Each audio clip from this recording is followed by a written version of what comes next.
শরীকে যারা কোরবানি দেন আপনাদের কাছে একটা রিকোয়েস্ট, যাকে শরিকানায় নিচ্ছেন কথাগুলো তিতা লাগতে পারে, আমি ওই তিতা লাগলো কার কাছে, মিঠা লাগলো কার কাছে, এগুলো ওয়াজ করা যাবে না, কারণ আল্লাহর কাছে দায়ী থাকতে হবে।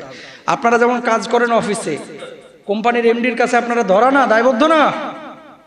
রাষ্ট্রের নাগরিক আমরা, রাষ্ট্রের নাগরিকরা সরকারের কাছে দায়বদ্ধ না? মানে দেশের আইন শৃঙ্খলা মানতে হবে তো, মানতে হবে না? আমরাও কিন্তু আল্লাহর কাছে দায়বদ্ধ, হক কথাগুলো সত্য কথাগুলো বলতে হবে। এখানে অনেকে তিতা লাগতে পারে। যাদের সাথে শরিকানায় কোরবানি দিবেন দেখবেন সুদখোর হারামখোর কোনো কেউ আছে কিনা, কথা বুঝছেন?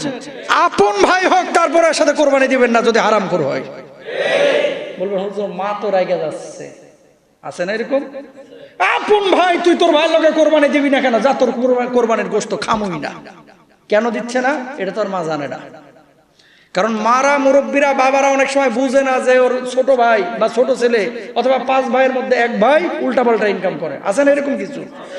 বাপ মাকে খুশি করার জন্য হারামের সাথে সম্পৃক্ত হওয়া যাবে যাবে না। তাহলে কি করবেন?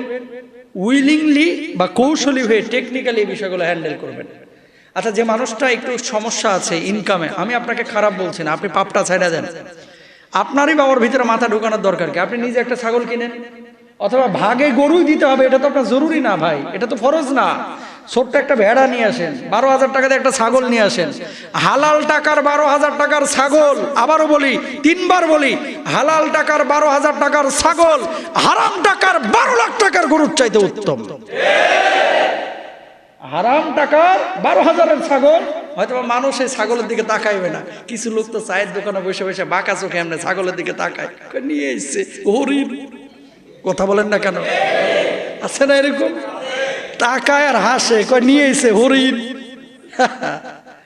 এরা হাসবে, কিন্তু আল্লাহ তাআলা এদেরকে ধরবে কিয়ামতের ময়দানে। শুনেন, কুরবানি একটি ইবাদত, আল্লাহর জন্য আমরা দিব, মানুষকে দেখানোর জন্য না। অনেক মানুষ এটাকে ইগোর একটা বিষয় মনে করে যে এত ছোট গরু নিয়ে এসে কেমনে মানুষের দেখাবো। এই জন্য কি করে, রাতের অন্ধকারে নিয়ে এসে চুপ করে খামারের মধ্যে ঢুকায় থুয়ে দেয়, ওটা বাইর করে না। কি গো ভাই, গরু আনেন নাই? আর বেটা আন মনে, ঠিক আছে, এরকম বলে।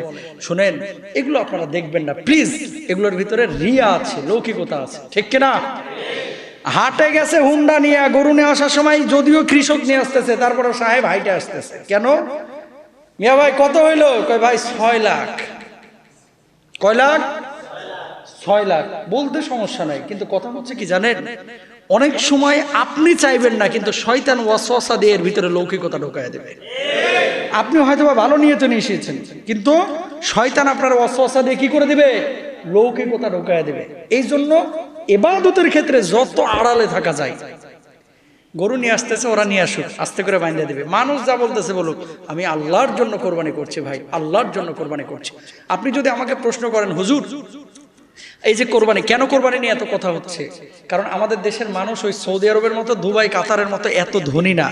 আপনি জেনে থাকবেন হয়তোবা, অনেক মানুষ আছে গ্রাম অঞ্চলে, মধ্যবিত্ত, নিম্ন মধ্যবিত্ত, যারা এবছর কোরবানি দেওয়ার পরে আগামী বছরের কোরবানির জন্য টাকা জমায়।